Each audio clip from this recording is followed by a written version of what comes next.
Beautiful souls, welcome back to my channel. So guys, ಇವತ್ತಿನ ಒಂದು reading ನಿಮ್ಮ person ಅವರ ಕರೆಂಟ್ ಎನರ್ಜೀಸ್ ಏನಿರುತ್ತೆ, ಅವರು ಏನು ಫೀಲ್ ಮಾಡ್ತಾ ಇದ್ದಾರೆ, ಏನು ನಡೀತಾ ಇದೆ, ಆ್ಯಂಡ್ ನಿಮ್ಮಿಬ್ಬರ ಲೈಫಲ್ಲಿ ನಿಮ್ಮ ಇಬ್ಬರ ಒಂದು ರಿಲೇಷನ್ಶಿಪ್ಪಲ್ಲಿ ಏನು ಆಗ್ತಾ ಇದೆ, ಏನು ಆ್ಯಕ್ಷನ್ಸ್ ತೊಗೋಬೇಕು ಅನ್ನೋದನ್ನು ನೋಡೋಣ. ಆ್ಯಂಡ್ ವಿಡಿಯೋ ಕಲೆಕ್ಟಿವ್ ಆಗಿರುತ್ತೆ, ಜನರಲ್ ಆಗಿರುತ್ತೆ, ನಿಮ್ಮ ಜೊತೆ ರೆಸ್ನೇಟ್ ಆದರೆ ಮಾತ್ರ ತೊಗೊಳ್ಳಿ. ಹಾಗೆ ಇದೊಂದು ಟೈಮ್ಲೆಸ್ ರೀಡಿಂಗ್ ಆಗಿರುತ್ತೆ. ಇದು ಯಾವಾಗ ನೀವು ಸ್ಕ್ರೀನ್ ಮೇಲೆ ನೋಡ್ತೀರಾ ಆವಾಗ ಇದು ನಿಮಗೆ ರೆಸ್ನೇಟ್ ಆಗುವಂಥದ್ದಿದೆ. ಓಪನ್ ಮೈಂಡೆಡಿಂದ ಈ ಒಂದು ರೀಡಿಂಗ್ ಅನ್ನೋದನ್ನು ನೋಡಿ, take what resonates to you. And ಯಾರಿಗೆಲ್ಲ ಪರ್ಸ್ನಲ್ ರೀಡಿಂಗ್ ಬೇಕೋ ಡಿಸ್ಕ್ರಿಪ್ಷನಲ್ಲಿ ಇರುವಂತಹ ನಂಬರ್ಗೆ ನೀವು ಕಾಂಟ್ಯಾಕ್ಟ್ ಮಾಡಬಹುದು. ಆ್ಯಂಡ್ ಇನ್ನೂ ಯಾರು ವೆಬಿನಾರ್ನ ಜಾಯಿನ್ ಆಗಿಲ್ಲ, ಜಾಯಿನ್ ಸೂನ್ ಗೈಸ್. ನಿಮ್ಮ ಪರ್ಸನ್ ಕಡೆಯಿಂದ ಸ್ಪೆಸಿಫಿಕ್ಕಾಗಿ ನಿಮಗೆ ಮ್ಯಾರೇಜ್ ಕಮಿಟ್ಮೆಂಟ್ ಅನ್ನೋದು ಬೇಕು, ಎಸ್ ನನ್ನ ಪರ್ಸನ್ ನನಗೆ ಕಮಿಟ್ಮೆಂಟ್ ಕೊಡಬೇಕು ಅಂದರೆ ಈ ಒಂದು ವೆಬಿನಾರ್ ನಿಮಗೋಸ್ಕರ ಅಂತ ಹೇಳ್ತೀನಿ, ಜಾಯಿನ್. ಓಕೆ, ಸೊ ಅಗೇನ್ ಡಿಸ್ಕ್ರಿಪ್ಷನ್ಲಿರುವಂಥ ನಂಬರ್ಗೆ ನೀವು ಕಾಂಟ್ಯಾಕ್ಟ್ ಮಾಡಿ, ನಾನು ವೆಬಿನಾರ್ ಡೀಟೇಲ್ಸ್ನ ಕಳಿಸ್ತೀನಿ. And coming back to video, open ಮೈಂಡೆಡಿಂದ ರೀಡಿಂಗ್ ಅನ್ನೋದನ್ನು ನೋಡಿ, take what resonates to you. Let's start. So guys, ನಾನು ಆಲ್ರೆಡಿ ಕಾರ್ಡ್ನ ಶಫಲ್ ಮಾಡಿಕೊಂಡಿದ್ದೀನಿ, ನೋಡೋಣ. ಟೆಂಪರೆನ್ಸ್,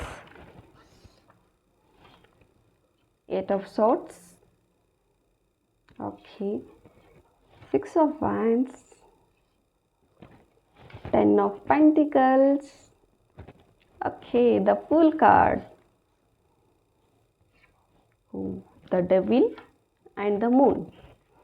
ಸೊ ಕರೆಂಟ್ಲಿ ನೀವು ನೋ ಕಾಂಟ್ಯಾಕ್ಟ್ ಸಿಚುವೇಷನ್ನಲ್ಲಿ ಇರಬಹುದು, ಕೆಲವರು ನೋ ಕಮ್ಯುನಿಕೇಷನಲ್ಲಿದ್ದೀರಾ, ನೋ ಕಾಂಟ್ಯಾಕ್ಟಲ್ಲಿದ್ದೀರಾ. ಆ್ಯಂಡ್ ಇನ್ನು ಕೆಲವರು ತುಂಬ ಸ್ಟ್ರೆಸ್ಸಲ್ಲಿದ್ದೀರಾ, ನಿಮ್ಮ ಪರ್ಸನ್ ಕೂಡ ಸ್ಟ್ರೆಸ್ಸಲ್ಲಿದ್ದೀರಾ. ನಿಮ್ಮಿಬ್ಬರ ಮಧ್ಯೆ ಸ್ವಲ್ಪ ಜಗಳಗಳಾಗ್ತಾ ಇದೆ, ಕಾನ್ಫ್ಲಿಕ್ಟ್ಸ್ ನಡೀತಾ ಇದೆ ಅಂತ ಹೇಳಬಹುದು, just because of this third party.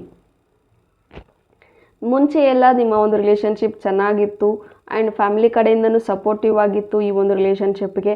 But as ನಾವು ಮೂನ್ ಕಾರ್ಡ್ ಬಂದಿರೋದ್ರಿಂದ ಸ್ವಲ್ಪ ಥರ್ಡ್ ಪಾರ್ಟಿ ಸಿಚುವೇಶನ್ಸ್ ನಡೀತಾ ಇದೆ. ಥರ್ಡ್ ಪಾರ್ಟಿಯಿಂದಾಗಿ ನೀವು ಈಗ ಸಪ್ರೇಷನ್ನಲ್ಲಿ ಇದ್ದೀರಾ ಅಂತ ಬರ್ತಾ ಇದೆ. ಓಕೆ, ಆ್ಯಂಡ್ ಡೆವಿಲ್ ಕಾರ್ಡ್ ಬಂದಿರೋದ್ರಿಂದ ಈ ಒಂದು ರಿಲೇಷನ್ಶಿಪ್ ಒಂದು ಟ್ರಸ್ಟ್ಗಿಂತ ಹೆಚ್ಚಾಗಿ ಒಂದು ಫಿಸಿಕಲ್ ಇದ್ರ ಬೇಸಿಸ್ ಮೇಲೆ ಇನ್ನೂ ಸ್ಟಿಲ್ ಇದ್ರ ಮೇಲೆ ನಿಂತ್ಕೊಂಡಿದೆ ಅಂತ ಹೇಳಬಹುದು. ಜಸ್ಟ್ ಬಿಕಾಸ್ ತುಂಬಾ ಫಿಸಿಕಲ್ ಅಟ್ರಾಕ್ಷನ್ ಆಗಿದೆ, ಅಥವಾ ಒಂದು ಮ್ಯಾನಿಪುಲೇಷನ್ ಇದೆ, ಒಂದು ಕಂಟ್ರೋಲಿಂಗ್ ಎನರ್ಜೀಸ್ ಇದೆ. ಇನ್ನು ಕೆಲವ್ರಿಗೆ ಇಲ್ಲಿ ಒಂದು ಬ್ಲ್ಯಾಕ್ ಮ್ಯಾಜಿಕ್ಗಳು ಆಗಿರುವಂತಹ ಚಾನ್ಸಸ್ ಕೂಡ ಇದೆ ಈ ಒಂದು ರಿಲೇಷನ್ಶಿಪ್ನ.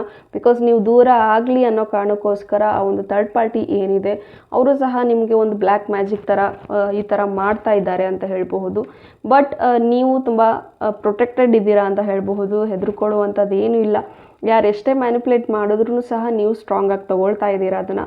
ಆ್ಯಂಡ್ ಈ ಒಂದು ರಿಲೇಷನ್ಶಿಪ್ಪಲ್ಲಿ ಹೇಳೋದಾದರೆ ನಿಮ್ಮ ಪರ್ಸನ್ ಕಡೆಯೂ ತುಂಬಾ ಮೂಡ್ ಸ್ವಿಂಗ್ಸ್ ಇರುತ್ತೆ ಆ್ಯಂಡ್ ತುಂಬಾ ಸ್ಟ್ರೆಸ್ಸಲ್ಲಿದ್ದಾರೆ ಅಂತ ಹೇಳಬಹುದು. ಫ್ಯಾಮಿಲಿ ಕಡೆಯಿಂದ ಕಮಿಟ್ಮೆಂಟ್ ಕೊಡ್ತೀನಿ ಅಂತ ತುಂಬ ಸತಿ ಹೇಳಿದ್ದಾರೆ, ಫ್ಯಾಮಿಲಿ ಒಪ್ತಾ ಇಲ್ಲ. ಸೊ ಬಿಟ್ಟು ಹೋಗೋಣ, ಮೂವ್ ಆನ್ ಆಗೋಣ, ಈ ರೀತಿ ಮಾತುಗಳು ಇತ್ತೀಚೆಗೆ ಕೇಳಿ ಬರ್ತಾ ಇದೆ. ಜಸ್ಟ್ ಬಿಕಾಸ್ ಈ ಒಂದು ಥರ್ಡ್ ಪಾರ್ಟಿಗೋಸ್ಕರ ಅವರು ನಿಮ್ಮನ್ನು ಬಿಡೋದಕ್ಕೆ ರೆಡಿ ಇದ್ದಾರೆ ಅಂತ ಹೇಳಬಹುದು. ಆ್ಯಂಡ್ ಈ ಪರ್ಸನ್ ಅಷ್ಟೊಂದು ಸೀರಿಯಸ್ ಆಗಿ ಈ ಒಂದು ರಿಲೇಷನ್ಶಿಪ್ಪಲ್ಲಿ ಇಲ್ಲ ಅಂತ ಹೇಳಬಹುದು. ನೀವು ತುಂಬ ಸೀರಿಯಸ್ ಆಗಿದ್ದೀರಾ, ಬಟ್ ಈ ಪರ್ಸನ್ ತುಂಬ ಸೀರಿಯಸ್ ಆಗಿಲ್ಲ. ಆ್ಯಂಡ್ ಏನೇ ಬಂದ್ರೂ ತುಂಬಾ ನೆಗ್ಲೆಕ್ಟ್ ಆಗಿ ಉತ್ತರ ಕೊಡ್ತಾರೆ, ಒಂದು ಇಗ್ನೋರೆನ್ಸ್ ಇದೆ ಈ ಒಂದು ಮಾತುಗಳಲ್ಲಿ, ಅವರ ಒಂದು ಮಾತುಗಳಲ್ಲಿ ಅಂತ ಹೇಳಬಹುದು. ಆ್ಯಂಡ್ ನೀವೇನೇ ಕೆಲಸ ಮಾಡೋಕ್ಕೆ ಹೋದ್ರೂ ಈ ಪರ್ಸನ್ ತುಂಬಾ ಕಾಲೆಳಿತಾರೆ ನಿಮ್ಮನ್ನ ಅಂತ ಹೇಳಬಹುದು, ಡಿಮೋಟಿವ್ ಮಾಡ್ತಾರೆ ಅಂತ ಹೇಳಬಹುದು. ಅಷ್ಟಾಗಿ ಒಂದು ಸಪೋರ್ಟಿವ್ ನಿಮಗೆ ಸಿಗ್ತಾ ಇಲ್ಲ. ಬಟ್ ಸ್ಟಿಲ್ ನಿಮ್ಮ ಮನಸ್ಸು ಏನಿದೆ, ನೀವು ಲಾಯಲ್ ಆಗಿದ್ದೀನಿ, ನಾನು ತುಂಬ ಟ್ರೂ ಆಗಿ ಫೀಲ್ ಮಾಡ್ತಾ ಇದ್ದೀನಿ, ಪ್ರೀತಿ ಮಾಡ್ತಾ ಇದ್ದೀನಿ ಅನ್ನೋ ಕಾರಣಕ್ಕೋಸ್ಕರ ನಂಗೆ ಇದೇ ಪರ್ಸನ್ ಬೇಕು ಅಂತ ನೀವಿದ್ದೀರಾ. ಬಟ್ ಆ್ಯಸ್ ನಾವು ಈ ಪರ್ಸನ್ಗೆ ಅಷ್ಟೊಂದು ನಿಮ್ಮ ಮೇಲೆ ಜಸ್ಟ್ ಫಿಸಿಕಲ್ ಅಟ್ರಾಕ್ಷನ್ಸ್ ನಿಮ್ಮ ಮೇಲೆ ಇದೆ ಅಂತ ಹೇಳಬಹುದು, ಬಿಟ್ಟರೆ ಟ್ರೂ ಆಗಿ ಫೀಲಿಂಗ್ಸ್ ಸದ್ಯಕ್ಕೆ ಇಲ್ಲ. ಆ್ಯಂಡ್ ಆ ಒಂದು ಕಾರಣಕ್ಕೆ ನೀವು ತುಂಬ ಸ್ಟ್ರೆಸ್ ಆಗಿದ್ದೀರಾ, ಅದು ನಿಮಗೆ ಗೊತ್ತು ಸಹ. ಅವ್ರಿಗೆ ಇಗ್ನೋರ್ ಮಾಡ್ತಾ ಇದ್ದಾರೆ, ನನ್ನ ಮುಂಚೆ ಥರ ಪ್ರೀತಿ ಮಾಡ್ತಾ ಇಲ್ಲ ಅಂತ ಅದು ನಿಮಗೆ ಗೊತ್ತು. ಆ್ಯಂಡ್ ನಿಮಗೆ ತುಂಬ ತುಂಬ ಕೆಟ್ಟ ಕನಸುಗಳು ಬೀಳ್ತಾ ಇರಬಹುದು, ಅಥವಾ ಕೆಟ್ಟ ಆಲೋಚನೆಗಳು ಬರ್ತಾ ಇರಬಹುದು. ಆ್ಯಂಡ್ ನನಗೆ ಇಲ್ಲಿ ಕಾಣಿಸ್ತಾ ಇರೋದು ಸಮ್ವೇರ್ ನೀವು ತುಂಬಾ ಸ್ಟ್ರಾಂಗ್ ಡಿಸಿಷನ್ಸ್ ತೊಗೊಳ್ತಾ ಇದ್ದೀರಾ, that I have to end my life ಅಂತ ನೀವು ಯಾರು ಅಂದ್ಕೊಳ್ತಾ ಇದ್ದೀರಾ, ಇಲ್ಲಿ ಎಂಡ್ ಮಾಡ್ಕೋಬೇಕು ನನ್ನ ಲೈಫ್ನ, ಸಾಕು ನನಗೆ ಈ ಜೀವನ ಅಂತ ಅಂದ್ಕೊಳ್ತಾ ಇದ್ದರೆ ಗೈಸ್, ನೋ. ಆ ಥರದ್ದು ಏನಾದರೂ ನಿಮಗೆ ತಲೆಯಲ್ಲಿ ಯೋಚನೆಗಳಿದೆ ಅಂದರೆ, ಒಬ್ಬರೇ ಇದ್ದೀರಾ ಅಂದಾಗ ಜಾಸ್ತಿ ಒಬ್ಬರೇ ಇರೋದಕ್ಕೆ ಹೋಗಬೇಡಿ. ಓಕೆ, ಸ್ವಲ್ಪ ಜನಗಳ ಜೊತೆ ಬೆರೀರಿ, ಫ್ರೆಂಡ್ಸ್ನ ಮೀಟಾಗಿ ಅಥವಾ ನೇಟಿವ್ ಪ್ಲೇಸ್ಗಳ ಕಡೆಗೆ ಹೋಗಿ ಬನ್ನಿ, ಸ್ವಲ್ಪ ಫ್ಯಾಮಿಲಿ ಜೊತೆ ಟೈಮ್ ಸ್ಪೆಂಡ್ ಮಾಡಿ. ಸೊ ದಟ್ ನಿಮ್ಮ ಮೈಂಡ್ ಸ್ವಲ್ಪ ಕ್ಲಿಯರ್ ಆಗುತ್ತೆ.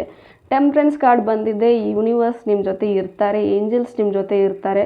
ಆ್ಯಂಡ್ ಬೆಟರ್ ಈ ಒಂದು ಪರ್ಸನ್ ನಿಮಗೆ ಅಷ್ಟು ಡಿಸರ್ವ್ ಇಲ್ಲ ಅಂತ ಗೊತ್ತಾದಾಗ, ಥರ್ಡ್ ಪಾರ್ಟಿ ಸಿಚುವೇಶನ್ಸ್ ಇದೆ ಅಂತ ನಿಮಗೆ ಗೊತ್ತು ಅಂದಾಗ, ಬೆಟರ್ ನೀವು ಫ್ಯಾಮಿಲಿಗೋಸ್ಕರ ಇದನ್ನು ನೀವು ಡ್ರಾಪ್ಔಟ್ ಮಾಡಿದ್ರೆ ನಿಮಗೆ ಒಳ್ಳೆಯದು ಅಂತ ಹೇಳ್ತೀನಿ. ಬಿಕಾಸ್ ಈ ಪರ್ಸನ್ ಅಷ್ಟಾಗಿ ನಿಮ್ಮ ಜೊತೆ ಮುಂದೆ ನೀವು ಎಷ್ಟೇ ಥರ್ಡ್ ಪಾರ್ಟಿ ಎಂಡ್ ಮಾಡಿದ್ರೂ ಸಹ ಅವ್ರು ನಿಮ್ಮ ಜೊತೆ ಬಂದು ಚೆನ್ನಾಗಿರ್ತಾರೆ ಅಂತ ಹೇಳೋಕ್ಕಾಗಲ್ಲ. ಬಿಕಾಸ್ ನಿಮ್ಮ ಜೊತೆ ಅವ್ರನ್ನ ಬಿಟ್ಟಿದ್ದೀನಿ ಅಂತ ಹೇಳ್ತಾರೆ, ಬಟ್ ನಿಮಗೆ ಗೊತ್ತಿಲ್ಲದೇ ಅವ್ರ ಜೊತೆ ಮಾತಾಡ್ತಿರ್ತಾರೆ.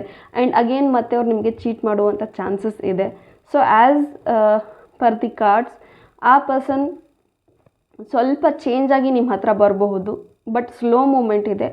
ಫಾಸ್ಟಾಗಿ ಆ್ಯಕ್ಷನ್ಸ್ ತೊಗೊಳ್ಳಲ್ಲ, ಸ್ಲೋ ಆಗಿ ಟೈಮ್ ಬೀಯಿಂಗ್ ಅವ್ರು ಮತ್ತೆ ಮನಸ್ಸನ್ನ ಚೇಂಜ್ ಮಾಡಿಕೊಂಡು ನಿಮ್ಮ ಹತ್ರಕ್ಕೆ ಬರಬಹುದು. ಬಟ್ ಬಂದ್ರೂ 1 ತಿಂಗಳು 2 ತಿಂಗಳು ಮತ್ತೆ ಅದೇ ಸೇಮ್ ಇದಕ್ಕೆ ಹೋಗ್ತಾರೆ. ಸೊ ಬೆಟರ್ ನಿಮಗೋಸ್ಕರ ಒಂದು ನ್ಯೂ ಸ್ಟೆಪ್ಪನ್ನು ತೊಗೊಂಡು ನೀವು ಮೂವ್ ಆನ್ ಆದರೆ ತುಂಬ ಒಳ್ಳೆಯದು ನಿಮ್ಮ ಒಂದು ಲೈಫ್ಗೆ ಅಂತ ಕಾರ್ಡ್ಸ್ ಹೇಳ್ತಾ ಇದೆ.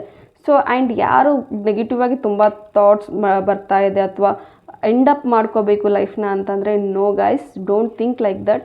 ಬಿಕಾಸ್ ಟೆಂಪ್ರೆನ್ಸ್ ಬರ್ತಾ ಇದೆ. ವಿತಿನ್ 2 ಮಂತ್ಸಲ್ಲಿ ನಿಮ್ಮ ಲೈಫಲ್ಲಿ ಆ ಬಿಗ್ ಚೇಂಜಸ್ ಅನ್ನೋದು ನಿಮಗೂ ಸಹ ಬರುತ್ತೆ. ಓಕೆ, ಆ್ಯಂಡ್ ಮೋರ್ ಓವರ್ ನನಗೆ ಇಲ್ಲಿ ನಿಮ್ಮ ಎನರ್ಜೀಸ್ ಜಾಸ್ತಿ ಸಿಗ್ತಾ ಇದೆ. ಸೊ ಯಾರಿಗೆ ರೆಸಿನೇಟ್ ಆಗುತ್ತೆ ಅವರು ತೊಗೊಳ್ಳಿ. ಸೊ ಟೆಂಪ್ರೆನ್ಸ್ ಬಂದಿದೆ, ನ್ಯೂ ಜರ್ನಿ ಅನ್ನೋದು ಸ್ಟಾರ್ಟ್ ಆಗುತ್ತೆ. Everything will be heal. First ನಿಮ್ಮನ್ನು ನೀವು ಹೀಲ್ ಮಾಡ್ಕೊಳ್ಳಿ. ಆ ಒಂದು ಇದರಿಂದ ಬ್ಯಾಡ್ ನೆಗೆಟಿವ್ ವೈಬ್ಸಿಂದ ಹೊರಗೆ ಬನ್ನಿ, ಸ್ವಲ್ಪ ಫ್ಯಾಮಿಲಿ ಜೊತೆ ಟೈಮ್ ಸ್ಪೆಂಡ್ ಮಾಡಿ ಅಂತ ಹೇಳ್ತೀನಿ. And better you take actions on your relationship and move on ಅಂತ ಹೇಳ್ತೀನಿ. ಬಿಕಾಸ್ ಡೆವಿಲ್ ಕಾರ್ಡ್ ಬಂದಿರೋದ್ರಿಂದ ಅಷ್ಟು ಮತ್ತೆ ಈ ಪರ್ಸನ್ ಜೊತೆ ಮತ್ತೆ ನೀವು ಇನ್ನೂ ಟಾಕ್ಸಿಕ್ ಆಗ್ತಾ ಹೋಗುತ್ತೆ. ಓಕೆ, ಯಾವತ್ತೂ ಅವರು ನೀವು ಎಷ್ಟೇ ಪ್ರೀತಿ ಕೊಟ್ಟರು ಇನ್ ರಿಟರ್ನ್ ನಿಮಗೆ ಅದು ಸಿಗೋದಿಲ್ಲ. So better you take actions and move on ಅಂತ ಹೇಳ್ತೀನಿ. ಓಕೆ, ಹೋಪ್ ಈ ರೀಡಿಂಗ್ ನಿಮಗೆ ಇಷ್ಟ ಆಗಿದೆ ಅಂತ ಭಾವಿಸ್ತೀನಿ. ಇಷ್ಟ ಆಗಿದ್ರೆ ಕಮೆಂಟಲ್ಲಿ ತಿಳಿಸಿ. Thank you. God bless you.